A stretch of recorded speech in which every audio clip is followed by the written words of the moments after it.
What's up everybody and welcome to the channel. In today's video we're going to take a look at this 2024 BMW M340i. This one's finished in Skyscraper Grey Metallic. MSRP is about $64,000. Big shout out to Hendrick BMW Northlake for providing this M340 for today's video. Take a look at their website, link down below.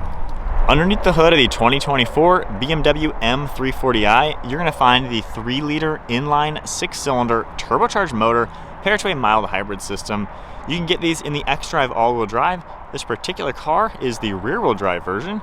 Curb weight is about 3,900 pounds, has an 8-speed automatic transmission, makes 382 horsepower with 369 pound-feet of torque. 0 to 60 is about 4 seconds for a rear-wheel drive car, and running on a 15.6 gallon fuel tank, you're looking at 23 miles per gallon in the city and 31 out on the highway. Overall length is 185.7 inches with a wheelbase at 112.2. Width is 71.9 and height is 56.7 inches. Moving on to the styling with the 340i, this is a very elegant looking sporty sedan. You got a nice set of black LED headlights.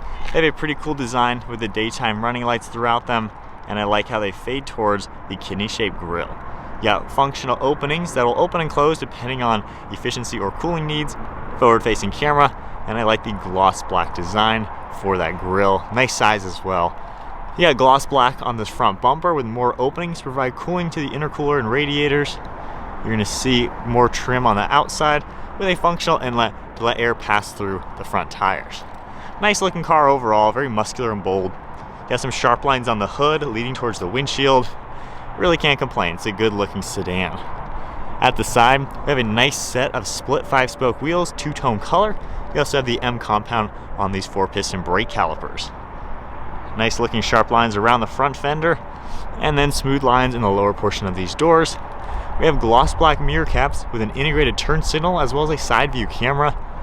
Body color on the door handles, and then all gloss black trim surrounding the windows. You can also see a pretty large sunroof up on top with a shark fin antenna.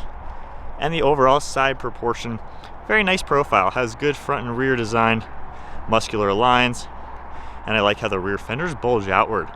Got one prominent body line cutting through the gas cap, leading to these really cool looking LED taillights. You're going to see some red as well as a smoked out design, M340i badge, BMW logo, and then a nice trunk mounted spoiler. Down below we have more gloss black, really cool look for these dual exhaust tips. Gloss black in the center with some cool looking fins, and overall it comes together well, very balanced in its design with a muscular and performance looking design. Moving on to the key fob, we have your lock button, unlock and trunk release. If you go ahead and keep the car locked, you can just grab the door handle, it'll automatically unlock, and we can take a look at this black perforated Sensatec interior. It has a nice synthetic leather material with silver trim all throughout it. Black door panel with some padding. You also have a little bit of padding for your armrest. Nice size grab handle, window and mirror controls with your memory seating. There's a little bit of ambient lighting, Harman Kardon audio system, and then you can also see the M logo for the door sill. We have all your power controls on the left side. Nice size bolsters. These are more on the conservative side for seats. However, they still give you a lot of comfort and some support for performance driving. You can see the perforations throughout the center leading towards that headrest, and then a 3-spoke steering wheel with some silver trim. And then now sitting inside the M340i, keeping my foot on the brake, we can go ahead and fire it up.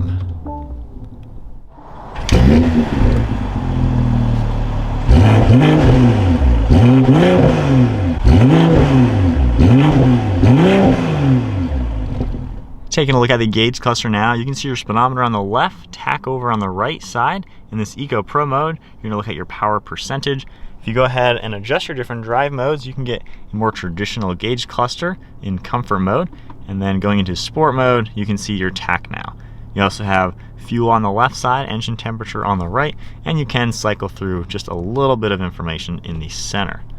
On the steering wheel itself, we have our heater button, and then you have cruise control settings on the left side, Bluetooth and audio on the right, steering wheel mounted paddle shifters. The stock on the right side is for all the windshield wipers, and then on the left side you can see your turn signal stock. If we go ahead and take a look under here, you have all your headlight controls, a little bit of ambient lighting, heads-up display system, and the massive screen right on the dash. We also have some wood trim material, which looks pretty nice in the gloss color. Silver trim all throughout that, and you can get a better look at the infotainment side of the single piece screen. So we have navigation that'll pop up, all sorts of different things. If you're in sport mode, you get this really cool depiction. And then if you do toggle your different drive modes, you can see how it changes on the center screen with a cool animation. And then just going into our home screen now, you can go back there. We also have a few apps that'll pop up in the car. You have shortcuts throughout this left side of the screen. And then climate controls are always going to be down here. You just tap one of these.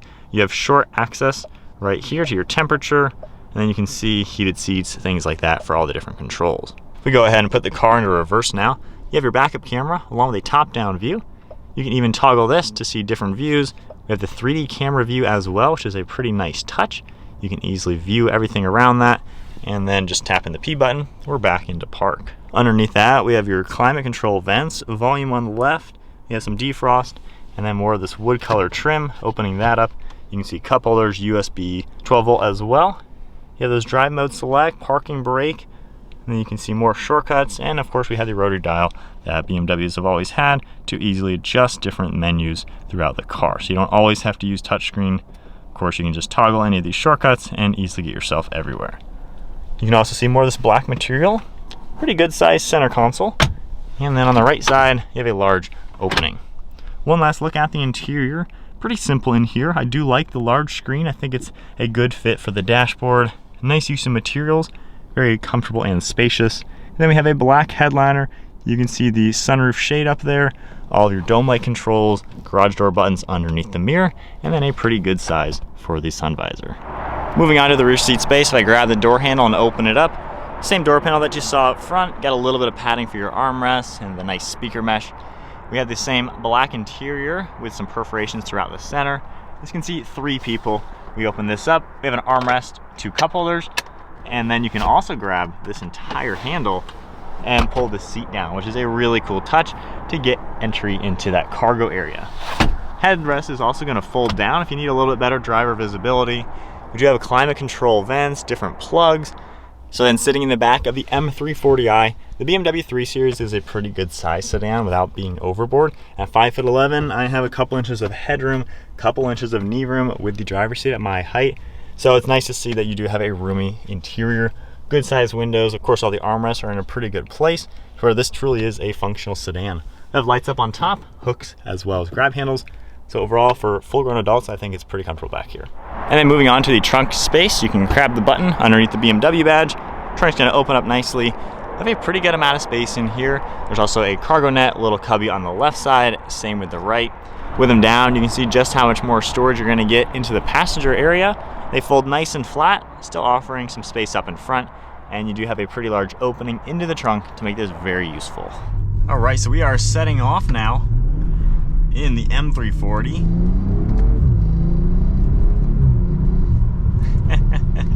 I like the power from the inline 6-cylinder. It's a very smooth power delivery. In sport mode now, we got the sweet gauges, and you hear some pops on the exhaust. Kind of hard to tell if it's exhaust or speaker sounds, but you definitely do hear some nice pops from the overrun.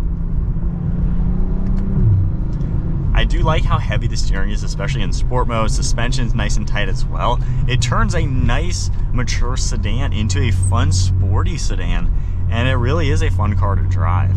Coming around to a sharp turn, the 8-speed is super quick as well. Easily get yourself right out of any turn. This thing is pretty fun. Now, if I go into Eco Pro, tone it all down into drive, I like how this car relaxes. This is a nice to drive car. It's roomy feeling, seats are very padded. They do a really good job just letting you, be in comfort. Huge windshield as well, so really good visibility all around. Left and right shoulder, you really don't have any blind spots. It's a nice normal car to drive. In the Eco mode, the steering is much lighter. Everything is just so relaxed in the car. It's just a pleasant place to be. And the sizing of it, it's spacious. I feel so nice in here with leg room, arm room. I mean, really, really no complaints. Now this screen, not everybody likes it. I think it takes some getting used to. It does sit lower than the dashboard, so it's not just this big tablet stuck on. I've gotten really used to it, and it's pretty easy to use while driving. You have big tiles to basically toggle while you're driving, and it's not like you're really taking your eyes and focus off the road to go into one of these. So I like how they've made it simple, and even the touch buttons down here for all your shortcuts, it's easy to use, and it looks good. There's not all too many configurations for the center screen, however, it gives you the info you need, nothing more, nothing less. And even though the climate, you have to go into here to really make some adjustments, I like how they've given you temperature right here to at least get easy access to them. When you need to do fan speed, of course, you got to go into it a little bit. But overall, it is a pretty nice car to drive. When you're in sport mode, it sharpens up. It's no M3, it's not that aggressive of a car. Even in the sport mode, it's not a back-breaking car. It still is comfortable, refined. It's just got that nice extra sporty edge to make you have a little bit more fun in the car. So it's really well-rounded. You really can't argue with the car. If you want more performance for the same price, an Audi RS3 is going to give you a lot more excitement, a lot more raw characteristics. But if you're looking for just a good, well-rounded, well-sized car to where grown-ups can genuinely fit back there, not even thinking about an issue, it's so nice back there. I mean, this is just really well-rounded for the space. And you get the M Sport with all the fun factor too. So it's a good, comfortable luxury car with the sport touch. Can't complain. So my honest thoughts with the M340. So I recently did the X-Drive. This is the rear-wheel drive version, so technically S-Drive. It's nice that you can get this in rear-wheel drive or all-wheel drive given the circumstances that you're going to use it in. The all-wheel drive is great for inclement weather, things like that. The rear-wheel drive, of course, you can have a little bit extra fun with it if you want to get the tail end out or for whatever reason. But I like how well-rounded this car is. I just did a comparison, comparing this with my Audi RS3. Check that out if you want to see how it differs from that car. That was a really fun thing to compare, given the comments we've got between the two cars. But in this car, it's well-rounded. It kind of does it all. It's one of those vehicles where this is kind of like maybe a benchmark car for what a sport sedan can be. This kind of gives you the luxury side. It's a BMW at the end of the day, so you're not sacrificing. It feels like a premium European car. It doesn't feel like it's overpriced or undervalued with cheap stuff in it. It feels like a nice car. It's solid. Fit and finish is good. You really can't argue with what you have in this car. So I like that aspect to it. I like the updates in the last year or so. The little shifter, I think it keeps it clean out of the way instead of a big bulky shifter. And then the new screen looks nice as well. Takes some getting used to, but it fits the car well, and it just makes you feel like you're kind of wrapped around in a nice premium car. Being the M340i over the normal 330i, which will have a 4-cylinder, this B58 6-cylinder motor is fantastic. It gives you so much power, and it's such a smooth power delivery. And paired to the ZF 8-speed torque converter automatic transmission, you have very comfortable and smooth shifts. In the eco and the comfort mode, you don't feel the transmission slow speeds going from park drive to neutral. It's quick, it's responsive, there's nothing weird about it. It's just a very nice, normal car. Ride quality, I mean, it's pretty comfortable. We're on a pretty bad road. However, it feels solid, it feels like it's built really well. So it's a good, well-rounded option to just give you a nice car at the end of the day. But if you want your nice car that's roomy to also have a touch of fun, this car in sport mode wakes up a lot. It's got plenty of power. It handles tight enough. Not the most nimble thing out there. The M3 obviously is the big boy of this. Significantly different car. That is a track car at the end of the day. That thing is fast and super performance focused. This car has a nice touch of it to where on the back roads, country roads, twisties, even maybe a track day, you got the power to get out of the turn, you got the tight steering, the good handling, to where it's just really well-rounded and no sacrifices. If you want something more exciting, there are other cars out there that can offer more performance and a more thrilling drive, I would say. But if you're looking for, it's going to be your daily most of the time, taking the kids to school, going out, doing whatever, but you want something that isn't going to be sluggish, you want something that has a little bit of performance, this is a car to look at for sure. And I've always enjoyed the M340s. So there it is, the 2024 M340i rear-wheel drive version. Cool spec to take a look at. If you enjoyed the video, give it a thumbs up, hit that subscribe button, stay tuned for plenty more content. And a big shout out to Hendrick BMW Northlake for providing this car for today's video. Take a look at their website, linked down below. And I'll see you guys in the next video.